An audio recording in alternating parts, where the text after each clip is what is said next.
بسم الله الرحمن الرحيم وهبينما تلاده oo ay arbaca soo galayso toddobada bisha Oktoobar sanadka 2025 oo ku beegan 15ka bisha Rabiicul Thani sanadka 1447 taariikhda hijriyada ku soo dhawaada mar kale iyo barnaamijkii qubaraha qodobada caawa barnaamijka aan idinkugu haynana waxa kamid ah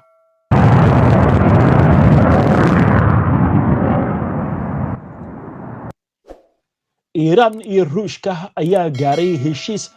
ku dhawaad 50 diyaaradaha dagaalka ee casriga ee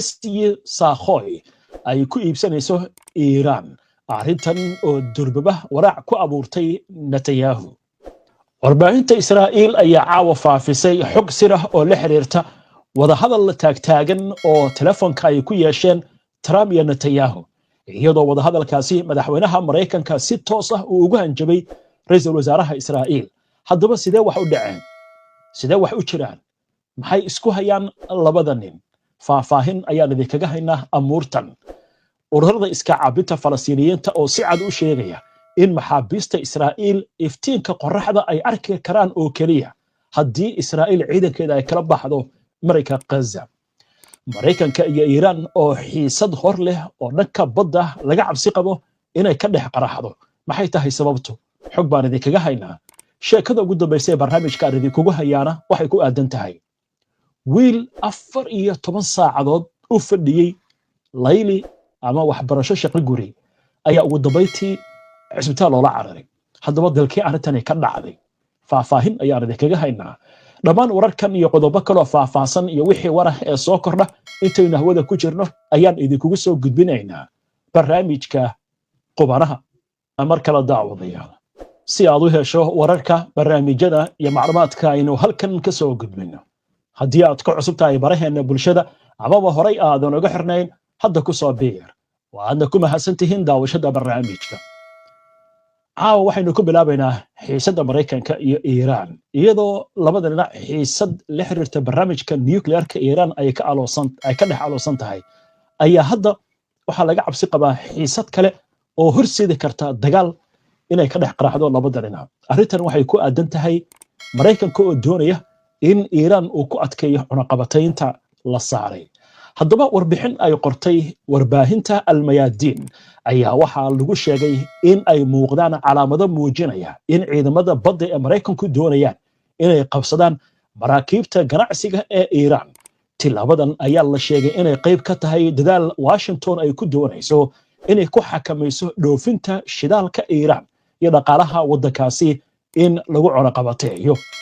sida laga soo xigtay ila dhanka diblomaasiyadda ee gobolka Iran ayaa iyana ka fakaraysa tilaabooyin argoosi ah waxaana ay ku wargelisay wadamada dariska ee gobolka inay qaadi doonto tilaabooyinkaasi Tehran ayaa waxa la sheegay inay damacsan tahay in haddii maraakiibtida Mareykanka uu qabsado in iyana ay qabsato maraakiibtiisa iyo kuwa kale ee wadamada xulafada la ah khilaafka badeed ee labada dhinac ayaa ah xiisad cusub oo ku soo kordhi karta gacanka Bershiya ama Khaliijka iyo badda Oman halkaasi oo marar badan horay ay uga dhaceen isku dhacyo u dhaxeeya ciidamada badda ee labada dhinac Mareykanka ayaa horay u sheegay in uu ka fiirsanayo in uu baaro ama joojiyo maraakiibta shidaalka sida ee Iran si uu u adkeeyo cunaqabataynta dhaqaale ee saaran Tehran docda kale Iran ayaa dignin jeedisay waxaana ay sheegtay inay si adag uga jawaabi doonto haddii ay aragto weerar ama in la qabsado hantideeda badda gooshaysa falanqayaasha gobolka ayaa waxay ka degayaan xaaladdan in ay keeni karto iska horimaad weyn oo saameeya maraakiibta caalamiga iyo dhoofinta shidaalka ee ka baxa gobolka gaar ahaan gacanka Hormuz iyo badda Bershiya hagaag intaan ka bixin wararka Iran haatan waxaan u gudbaynaa war weyn oo saacadihii ugu dambeeyay soo baxay waxa lagu soo waramayaa in diyaaradaha nooca militariga ee xamuulka qaada oo Ruushku uu leeyahay dhowrkii maalmood ee la soo dhaafay ay imaanayeen Iran waxaana la aaminsan yahay inay sidaan aga military iyadoo dhawaan labada dhinac ay ku dhawaaqeen iskaashi dhanka militariga wararka imika soo baxaya waxa kamid ah suurtagalnimada in Ruushka Iran uu ka iibiyo diyaaradaha nooca loo yaqaan SU Sakhoy oo ah diyaarado casri ah oo ah kuwa dagaalka una dhigma diyaaradaha F-35 ee Mareykanka. warbixin amuurtani ku aadan waxaa soo jeedinaya wariyahayaga Cabdifataax Murid Xaaji Cabdi. macluumaad warbaahinta loo dusiyey oo laga helay shirkadda difaaca ee Ruushka Rostek ayaa sheegaya in ay dhaceen wadahadalo Ruushku Iiraan kaga iibinayo 48 diyaaradaha dagaalka ee casriga ah ee Sakhoy Su-35. heshiiskana uu noqon karo mid ka mid ah heshiisyada ugu waaweyn ee dhoofinta hubka ee Ruushku u galo tan iyo bilowgii dagaalka Ukraine. sida lagu xusay feelasha laga helay shirkadda Rostek oo ku taariikhaysan 2 Oktoobar oo ay soo xigatay jariiradda Newsweek ayaa sheegtay in heshiisku uu ka kooban yahay barnaamij qiimihiisu yahay $686 milyan oo aga military Iiraan lagu geenayo inta u dhaxaysa 2026 ilaa 2028 iyadoo diyaaradaha lagu qalabayn doono nidaamyada dagaalka elektrooniga ah iyo qalabka loo yaqaan avionics ee badqabka iyo satellitka oo ay farsamayso Rostek. ilaa hadda midna Tehran iyo Moscow toona ma aysan xaqiijin macluumaadkan, balse warbaahinta la xiriirta IRGC ilaalada kacaanka islaamiga ah ee Iiraan ayaa si ballaaran u faafisay faahfaahinta warbixintaas baraha bulshada. arrimahan waxay ku soo aadayaan kadib dagaal 12 maalmood socday oo dhex maray Iiraan iyo Israa'iil oo markii dambe Mareykanku uu ku biiray kadib markii uu duqeeyay goobaha nuclearka ee Iiraan, taasoo muujinaysa baahida degdega ah ee Iiraan u qabto casriyeynta ciidankeeda cirka ay qalabkooda duqoobay. falanqayaashu waxay aaminsan yihiin in diyaaradaha dagaalka ee Ruushka ay siin karaan Iiraan awood dheeraad ah oo ay ka cabsi geliso weerarada isla markaana ay difaacdo goobaha istiraatiijiga ah. dadka indha-indheeya arrimaha difaaca ayaa sheegaya in heshiisku ka turjumayo xiriir difaac oo sii xoogaysanaya oo u dhexeeya Moscow iyo Tehran xilli ay labada wadan wajahayaan cunaqabatayn adag oo reer galbeedku saareen, taasoo bedeli karta isu dheelitirka awoodda ee gobolka maadaama Tehran ay cadaadis kala kulanto Mareykanka iyo Israa'iil. sida laga soo xigtay macadka Jamestown Foundation, dhoofinta hubka Ruushka ayaa hoos u dhacday 92% muddadii u dhaxaysay 2021 ilaa 2024, taasoo ka dhigaysa heshiisyadan kuwa muhiim gaar ah u leh Moscow. heshiiskani wuxuu calaamad u yahay wejiga cusub ee iskaashiga istiraatiijiga ah ee u dhexeeya Ruushka iyo Iiraan, maadaama dhowaan Moscow ay ku dhawaaqday dhaqangalka heshiiska iskaashiga istiraatiijiga ah ee dhammaystiran ee la gashay Iiraan. qaramada midoobay ayaa dib u soo rogtay xayiraad hub iyo cunaqabatayn kale oo ka dhan ah Iiraan sababo la xiriira barnaamijkeeda nuclearka kadib talaabo ay qaadeen dalalka Yurub, waxayna Tehran ka digtay inay si adag uga jawaabi doonto. warkan wuxuu ku soo aadayaa iyadoo xalay khadka telefoonka ay ku wada hadleen madaxweynaha Ruushka Vladimir Putin iyo ra'iisul wasaaraha Israa'iil Benjamin Netanyahu. arrimaha laga wada hadlay ayaa waxaa ka mid ah feelka Iiraan, iyadoo la aaminsan yahay in Netanyahu uu diidan yahay in diyaaradahaasi aysan Iiraan helin. Cabdifataax Murid Xaaji Cabdi, HBN Online TV. waa tahay Cabdifataax aad buu u mahadsan yahay. daawadayaal waxaan u gudbaynaa goordhow wararkii ugu dambeeyay ee Gaza. ururada iska caabinta Falastiiniyiinta oo caawa war culus soo saaray maxay tahay warbixinta la xiriirta canaanta iyo hadallada adag ee madaxweynaha Mareykanka Donald Trump uu u jeediyey Netanyahu iyagoo telefoonka ku wada hadlaya iyo sheekadii ugu dambeysay ee barnaamijka. waxaan kaloo idiin haynaa warar la xiriira wadahadaladii ka socday magaalada Qaahira ee dalkaasi Masar iyo macluumaad kale. intaan u gudbin dhammaan iyadoo caawa dagaalka uu galay habeenkii sanadkii saddexaad uu caawa bilowday bacdama maanta ay noqotay 2 sano oo buuxda. weli Israa'iil duqeynta halkeeda ayay kasii wadaan iyadoo docda kalena ay sii socdaan wadahadalada ku aadan sidii dagaalkan lagu soo afjari lahaa. haddaba iyadoo wadahadaladani meel adag ay marayaan ayaa war goordhawta waxaa soo saartay guutada Saray al-Qudus garabka hubaysan ee ururka Jihaadul Islaami,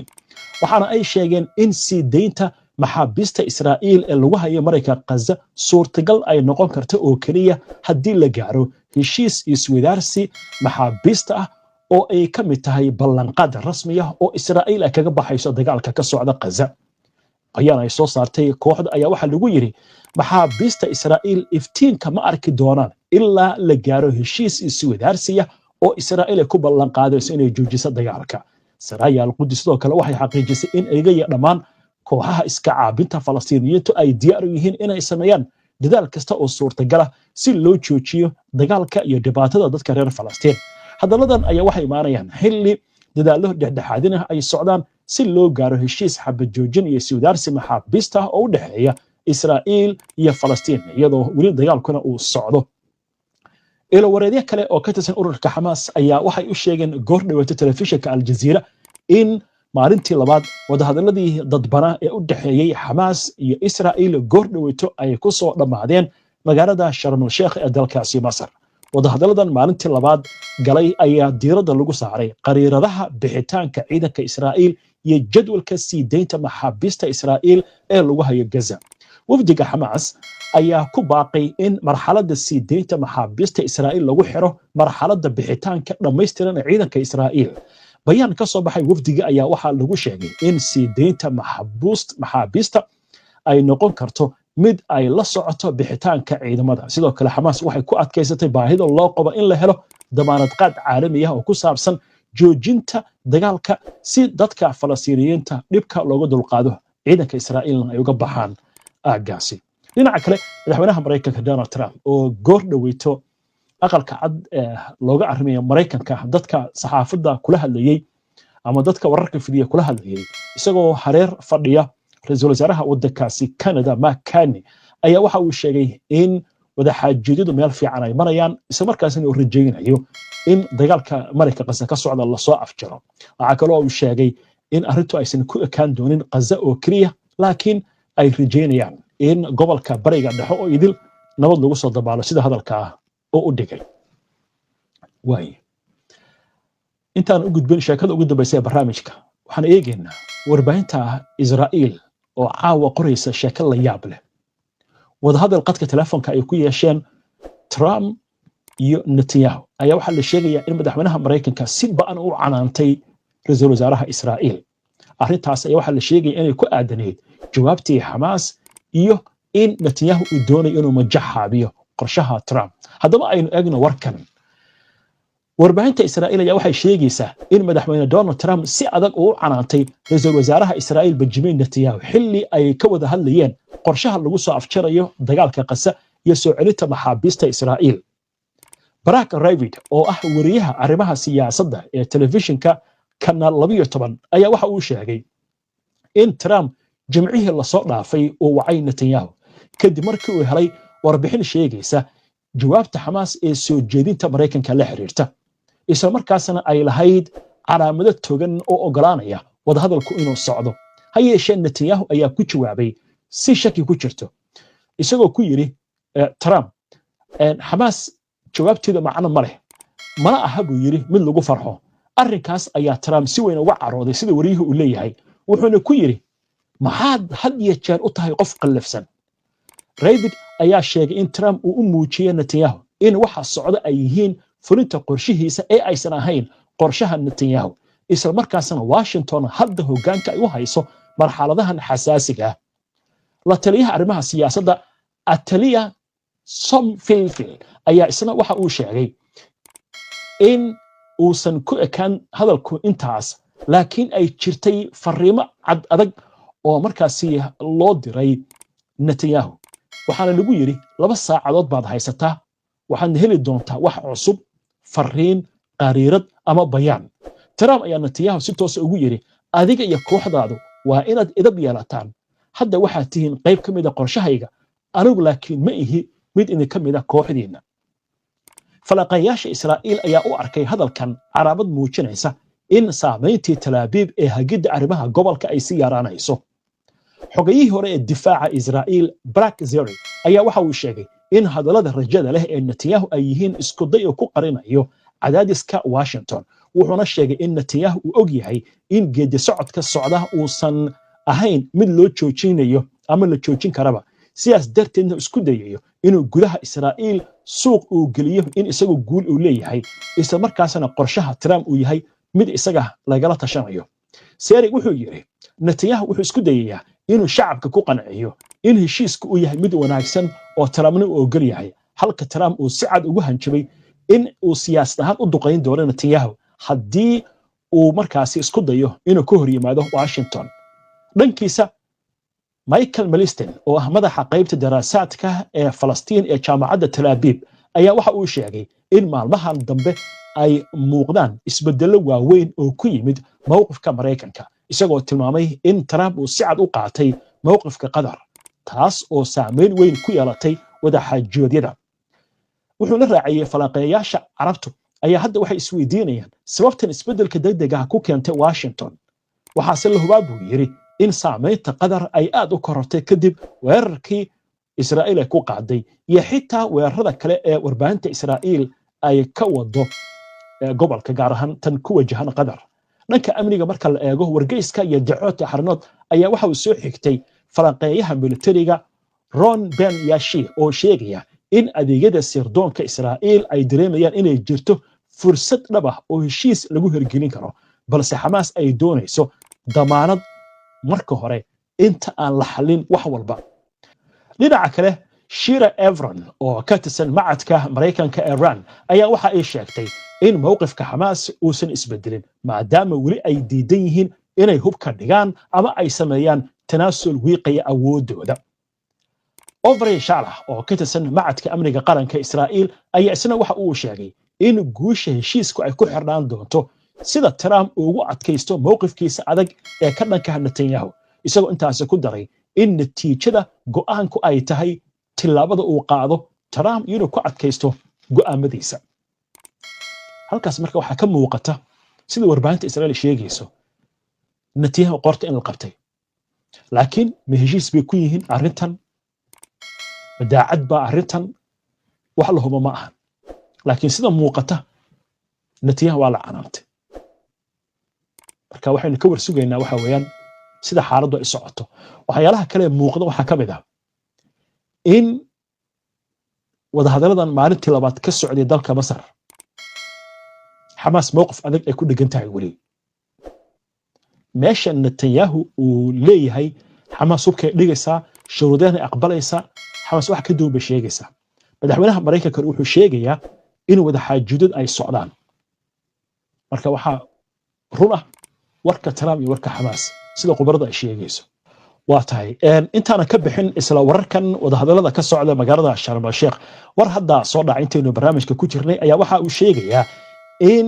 madaxa laanta sirdoonka dalka Turkiga ee loo yaqaan MIT Ibrahim Kalin uu ku biiri doono wadahadaladan ka socda magaalada Sharm el-Sheikh ee loo dalxiiska tago sida telefishinka Al Jazeera uu tabiyay waxaana la sheegayaa in berri uu tagi doono halkaasi si qayb uga noqdo wadahadalada waa tahay